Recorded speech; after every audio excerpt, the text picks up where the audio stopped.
Hello everybody. Welcome to Trigger Talk with Mike. Today on the show we have Nick. Hello all. Nick has been gracious enough to take a shot, no pun intended, at our Trigger trial. If he can make it the full 10 minutes without reaching full logical froth, he wins an all-expenses-paid trip to the Maldives Islands, which should be underwater. Already if our topic today had a basis in reality. Let's get started. Have you heard of the documentary Al Gore was featured in called An Inconvenient Truth? You mean environmental scientist Al Gore, when he was showing us the way to save the Earth from a fiery end? I guess maybe you got something more out of the film than I did. There are some graphs in his own documentary that seem to refute his whole premise. No, nothing can refute Al Gore. He is going to put the environment in a lockbox to keep us all safe. In an ironclad lockbox. I think he was referencing something else when he said that. Al Gore knows all. He has all of science behind him. He tasted the air in the 70s and then in the 90s and compared them. He determined the changes in CO2, and when he blessed others with this knowledge, they all agreed. It is called a consensus. What consensus? Every scientist in the universe agrees with Al Gore. He proclaimed it. There was a massive study of every scientific article in a peer-reviewed journal written on global warming for the last 10 years. And they took a big sample of 10%, 928 articles. And you know the number of those that disagreed with the scientific consensus that we're causing global warming and that it's a serious problem? Out of the 928, 0. I told you Al Gore is the most prestigious climate scientist. All others agree with his facts. It is called a consensus.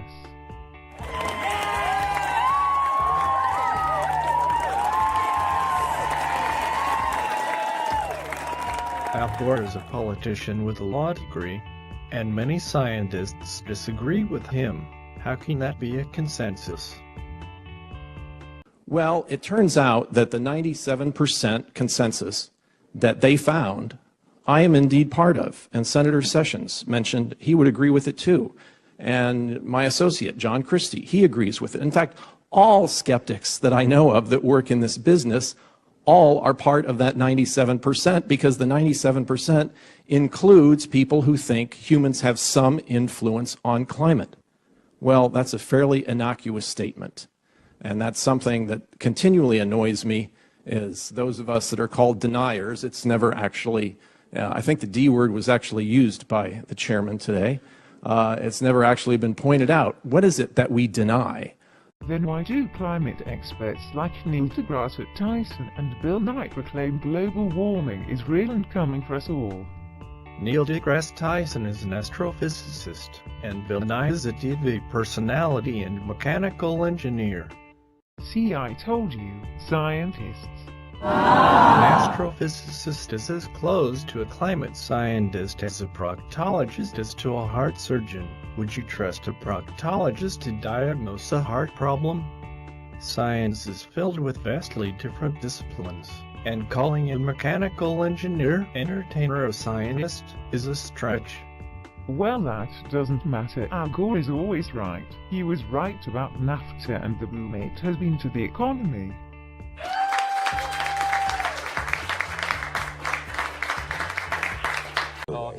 There have been 23 studies of the impact of NAFTA on jobs in the United States. 22 of them have shown that it will cause an increase in jobs in the United States.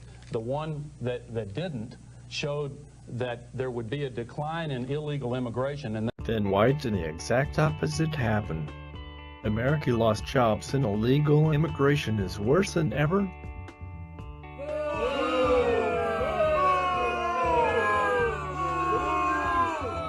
This would be so much easier if you would stop disagreeing with me. Al Gore himself went back on what he claimed in the 90s and blamed the results of his NAFTA policies on the Bush administration. Our economy is in terrible shape and getting worse. People are hurting. Gasoline prices are increasing dramatically, and so are electricity rates. Jobs are being outsourced. Home mortgages are in trouble. Our workers can't stand 10 more years of job losses and outsourcing of factories. The Independent Prospero predicted exactly what would happen. Reason, NAFTA. Why? Huge numbers of manufacturing jobs left Canada, came into the United States because of a 15% wage differential. We pay our workers less in Canada. Now, when you've got a 7-to-1 wage differential between the United States and Mexico, you will hear the giant sucking sound. No, there's a political lesson, there's a business lesson. No, no, no.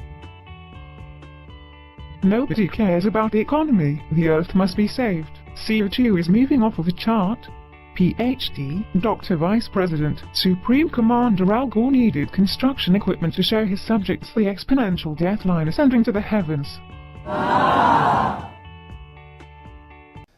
But ladies and gentlemen, in the next 50 years, really in less than 50 years, it's going to continue to go up.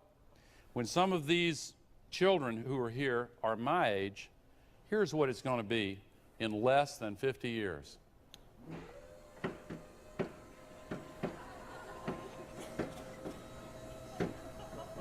You've heard of off the charts.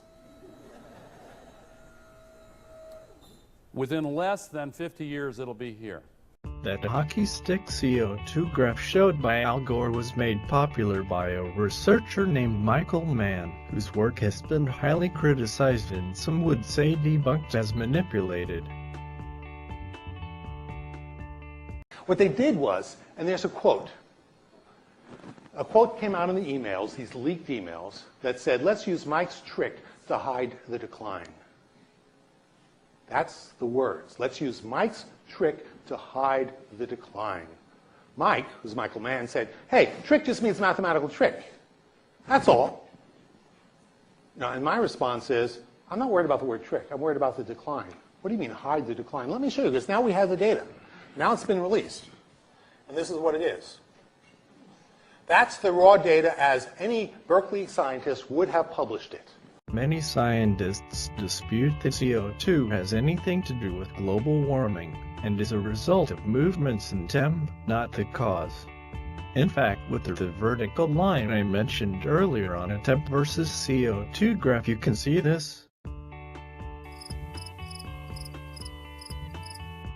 And in the red, we see temperature going up from early time to later time at a very key interval when we came out of a glaciation. And we see the temperature going up, and then we see the CO2 coming up. CO2 lags behind that increase. It's got an 800-year lag. So temperature is leading CO2 by 800 years. Shut up, why do you have to argue? Everyone I know agrees with me. Why do you have to be an Artist or a fascist? Wait, no, it's Russians now. Stop being such a Russian.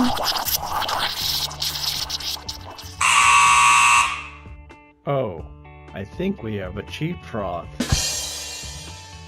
I think you need to try and comprehend a certain scene, and think about this quote that Al Gore so thoughtfully used.